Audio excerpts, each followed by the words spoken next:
हम हिंदू पलायन को मजबूर हैं। ये उस पोस्टर की लाइनें हैं जो आपने बीते सालों में सुनी होगी। शायद आपने कांधला, कैराना और मुजफ्फरनगर से पलायन को मजबूर हिंदुओं की कहानी भी सुनी होगी। लेकिन उत्तर प्रदेश में ही एक जगह ऐसी है जहां हिंदुओं को पोस्टर लगाने तक का मौका नहीं मिला, जहां रातों रात दर्जनों हिंदू काट दिए गए, हिंदुओं का धंधा बर्बाद कर दिया गया। ऐसे हालात बने कि दशकों तक हिंदू अपनी पीड़ा भी व्यक्त नहीं कर पाए। अगर आप सही अंदाजा लगा पा रहे हैं, जी हां, मैं संभल की बात कर रहा हूं। इसी संभल में 2024 में विवादित शाही मस्जिद को लेकर एक दंगा हुआ था। मुसलमानों ने पत्थर बरसाए थे। इसी दंगे और संभल में इतिहास में हुए बाकी दंगों को लेकर एक न्यायिक आयोग योगी सरकार ने बनाया था। उसकी रिपोर्ट सरकार को मिल गई है और इसमें जो लिख कर आया है उसे ना मैं बदल सकता हूं ना आप। 450 पन्नों की इस रिपोर्ट ने वो सच उजागर कर दिया जिसे अब तक कहीं दबाकर रख दिया गया था। इस रिपोर्ट ने बताया कि आजादी के बाद अब तक संभल में हिंदुओं को अल्पसंख्यक बनाने का प्रोजेक्ट चल रहा था जो सक्सेसफुल हो चुका है।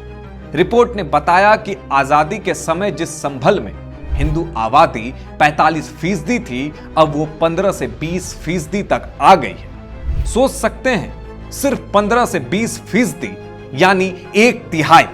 और हिंदुओं को अपनी ही भूमि पर रिफ्यूजी बनाने के इस प्रोजेक्ट में मेन हथियार क्या है पता है? दंगा, हिंसा और हिंदुओं का कत्ल। संभल में हिंदू आबादी को खत्म करने के लिए समय समय पर यह हथियार अपनाया जाता रहा, चाहे वो 1947 हो या 1953, 1962 हो या 1980 या फिर साल 2001 और 2019। हर बार यह साफ कर दिया गया कि हिंदुओं, तुम्हारे लिए यह जमीन नहीं है। और अगर आपको यह सिर्फ एक कहानी लगती है तो मैं 1978 के दंगे की वानगी आपको सुना देता हूं। साल 1978 में संभल में एक दंगा होता है। इस दंगे का कारण थी एक अफवाह जो मुस्लिमों ने फैलाई थी। अफवाह थी कि एक इमाम की हत्या हो गई और अफवाह फैलाने का समय था होली का। इस दंगे में 180 से ज्यादा हिंदू मारे गए थे। इन्हीं मौतों की लिस्ट में एक नाम था बनवारी लाल। शासन प्रशासन के रिकॉर्ड में सिर्फ नाम बनकर रह गए बनवारी लाल की कहानी पलायन, कट्टरपंथ और संभल में हिंदुओं के हाल को व्यक्त करती है। बनवारी लाल गोयल के बेटे विनीत गोयल ने यह कहानी कैमरे पर भी बताई है। वो बताते हैं कि बनवारी लाल संभल में बड़ी फर्म चलाया करते थे। पशु वहाँ पर थे, गाय थी, भैंस थी, उन लोगों को भी उन सबको खोल कर ले गए। बीघों में फैले अहाते में खांडसारी समेत तमाम काम होता था। सैकड़ों आदमी इकट्ठा हुआ करते थे। लेकिन जिस दिन दंगा हुआ उस दिन उन्हें कोई नहीं बचा पाया। इस्लामी दंगाइयों ने उनका अहाता ट्रैक्टर लगाकर तोड़ दिया। नीचे की मंजिल पर जब बनवारी लाल नहीं मिले तो उनकी तलाश चालू की।